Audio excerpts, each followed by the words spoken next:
They say if you look into the mirror long enough, the person you see will stop pretending to be you. I wasn't always confused. In fact, I used to be certain about who I was. My name was Elliot Chase. I lived in room 9, worked at an agency that designed AI behavior trees for luxury home assistants. Normal life, or so I thought. He didn't flinch, he smiled. You're not supposed to see me yet, he said. No one named Elliot ever lived here, they said. A voice came from the ceiling. Welcome back. Subject 42, a woman entered. White coat, clipboard, fake smile. Passengers frozen in place like mannequins. A boy across from me turned his head slowly. His eyes were completely black. They're watching you, he said. I tried to stand. I couldn't move. The train accelerated. Out the windows, I saw memories. Not mine. A woman giving birth. A soldier dying in a jungle. A child screaming underwater. All flashing past like stations. Then, darkness. Multiple simulations at once. Infinite loops. But there was a rule. Observers must be reset every 100 iterations to prevent merging. I had skipped mine. I was the experiment, and the observer, and the subject, and the virus. I had been leaking into my own trials. The woman in the white coat, Dr. Varushi, was my assistant. The man on the street, my prototype echo. Ali's my anchor, my test of emotional stability. Do you remember your trigger memory? I said nothing. The beach, she continued.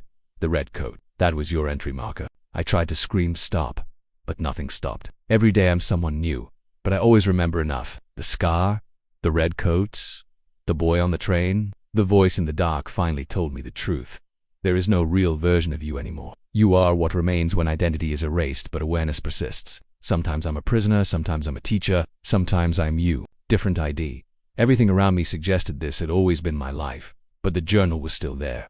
Different entry, same handwriting, a glitch, a delay, a reflection that smiles without me. And when I find it, I know I'm still in. And when I don't, I panic. Because the only thing worse than being trapped inside the simulation is being the simulation that realizes it created itself. You're not reading a story, you're remembering it. And if your reflection just blinked, late, you're not the reader anymore. You're me. You okay, babe? Just tired, I said. I checked the mirror. The reflection looked worried, almost sympathetic. I blinked. It blinked late. I blinked again. It didn't. The mirror shattered. A voice from behind me whispered, "You're cracking." I stopped trusting time after that.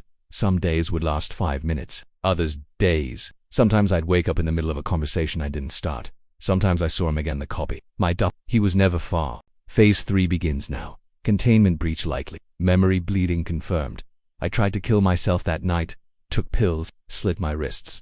But I didn't die. I simply woke up again in another version of myself. You weren't supposed to reach stability yet. Impressive. What is this? I asked. You're not real, she said calmly. You're a reconstruction. We didn't speak. Floor 12 doors opened, only I walked out. There was nothing there. Just mirrors. Infinite, I screamed. My reflection didn't. That night, Alice told me she was pregnant. But when I touched her belly, it was empty. Hollow. Plastic. Alice smiled. You weren't supposed to notice. I ran through the city until I ended up in a bookstore. A stranger handed me a book. It had no title. I opened it. Every page said, "You are dreaming in someone else's sleep." I fell to my knees. A neural echo of Elliot Chase. The original was terminated 19 months ago. I laughed, or tried to. What does that make me? An observer. An observer of what? Collapse. Then she walked out. I checked work. The office was gone. No trace online. Not even cached. I went to the police. They found no ID in the system. No bank account. No birth certificate.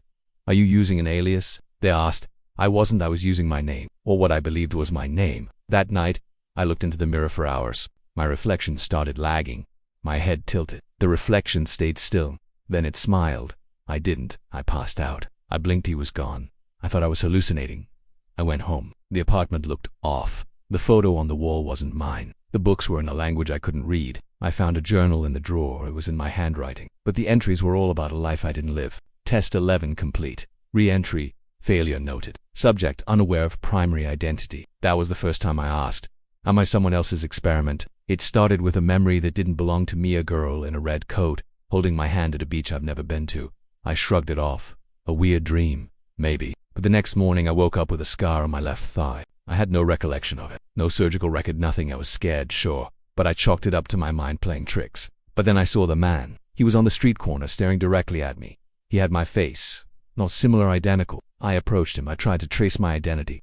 Called my parents, no answer. Visited their address. A different family lived there. When I woke up, I was in a sterile room, all white. The room melted, literally, like pixels tearing apart. I found myself on a subway train, lights flickering. I woke in a new apartment. Different name on the lease.